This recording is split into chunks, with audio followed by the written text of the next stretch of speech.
So the question is, will the 49ers beat the Seahawks? And if they do, it's going to be for the second time in 3 games. The Philadelphia sandwich ends on Sunday. Seahawks, Eagles, Seahawks. The 49ers dominated Seattle on Thanksgiving night, 31-13. So they're heavy favorites this time, and there is a good chance that Seattle is going to be missing their starting quarterback, Geno Smith. Drew Lock would start in his place, and I will say that Geno Smith has put better football on tape in his career than Drew Lock ever has. So the 49ers would rather that Drew Lock start this game than Geno Smith. That being said, they've dominated Geno Smith over the past 4 games. San Francisco beat Seattle 3 times, including the postseason in 2022, and they obviously beat them 2 weeks ago. Geno had an elbow injury 2 weeks ago. Didn't look like he was getting full mustard on some of the deep out passes to the sideline. We saw an interception from Ambry Thomas covering Tyler Lockett, a receiver who's given the 49ers a lot of trouble over the years. Well, now Geno's a groin issue. Tweaked something in practice, missed Friday's practice, and the Seahawks are in a lot of limbo. I will warn 49ers fans that Kenneth Walker probably is going to play in this game. He's questionable officially, but the 49ers are bracing themselves for Kenneth Walker, the explosive running back, to play. And he's somebody that can flip a game at the snap of a finger. Canine, they call him. So it's a divisional game. It's a maturity test for the 49ers, who obviously destroyed Seattle 2 weeks ago and then took it to Philadelphia this last week. If there's ever a opportunity for the 49ers heads to be too big, it's right now. I don't think they lost to the Cleveland Browns because they were too high off of their win against the Dallas Cowboys in the 5-0 start, though. I think they lost to Cleveland because of injuries. Trent Williams got hurt early on. He played through an ankle sprain. Deebo Samuel, what was it, the first play of the game, I think it might have been, where he got hurt and he exited shortly thereafter. Christian McCaffrey, hurt in the second half, did not return. When you lose players of that caliber, you're not going to have as good of a chance to win. So a lot of people saying, oh, look at the 49ers and how they struggled against Cleveland after beating Dallas really bad. That might happen against Seattle. Well, yeah, if they lose those 3 guys, they might struggle against Seattle. But as far as mentality goes, I think the 49ers have good veteran leadership. And in this game, I'm going to gauge their success or failure as far as showing me the maturity that I would like to see based on whether or not they win by more than a possession.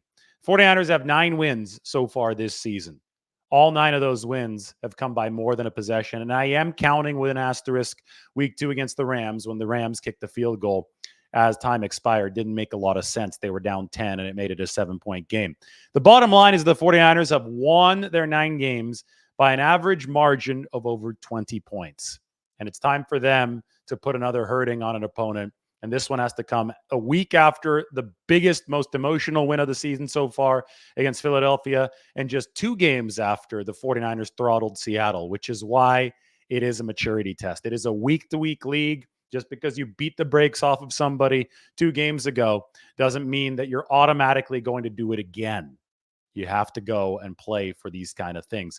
Check out the article up on The Athletic. It is there. It is waiting for you to consume. I put this into the description. The 49ers win streak over the Seahawks fueled by control of both sides of the passing game. So the 49ers have dominated the line of scrimmage against Seattle over the past 2 seasons. 86 pressures for the 49ers over 4 games.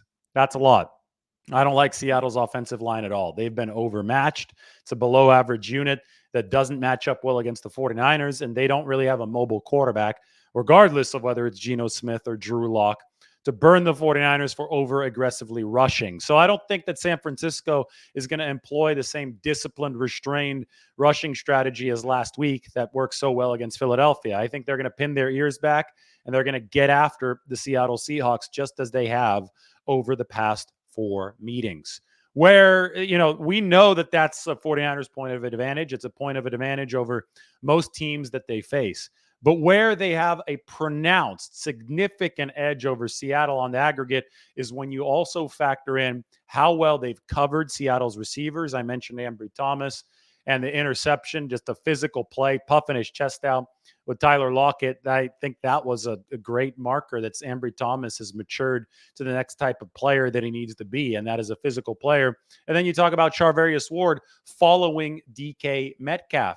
Take a look at the article, and it, again, is in the description. I talked about how John Lynch and Kyle Shanahan made sure that Charvarius Ward would trail DK Metcalf around the whole field when the 49ers and the Seahawks last played. This is a marquee matchup. Metcalf has a lot of respect for Charvarius Ward, and Ward leads the league with 15 pass breakups. He's turned into an A-list corner. He would like to continue playing that way.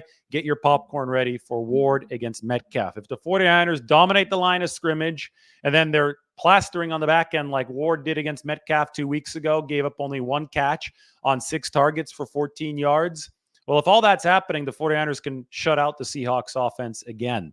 Remember, Seattle, no offensive touchdowns 2 weeks ago. They scored 3 points. Special teams technically did, but the 3 points came after the big kick return. The touchdown-saving tackle came from Darrell Luter Jr. on D. Eskridge. Both players' statuses in that little exchange in question for this next game. Eskridge is questionable. Darrell Luter Jr. is doubtful. Anyway, Seattle had a pick 6.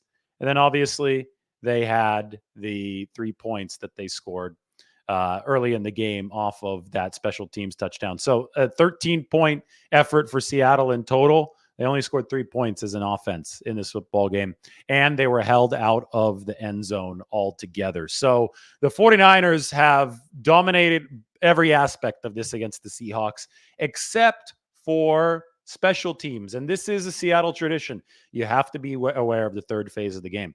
In 2021, the 49ers lost twice to the Seahawks despite having a better offense and a better defense. Both times, the primary culprit was special teams. I mention this every time the 49ers play the Seahawks, and it seems like every time the 49ers play the Seahawks, Seattle comes up with a big special teams play. That tends to happen when one team has a top 5 ranked unit and the other team is down below number 25 in special teams, as is the case with Seattle and San Francisco, respectively. This is a major vulnerability for the 49ers, special teams is, and they're going to have to be on their P's and Q's against the Seattle Seahawks. With all that being said, you can tell the 49ers have a big advantage. So the question is, will the 49ers beat the Seahawks? And the answer is yes, the 49ers will beat the Seahawks. They're just too good for Seattle. And this can run the 49ers to 10-3 with the Philadelphia Eagles and the Dallas Cowboys playing after.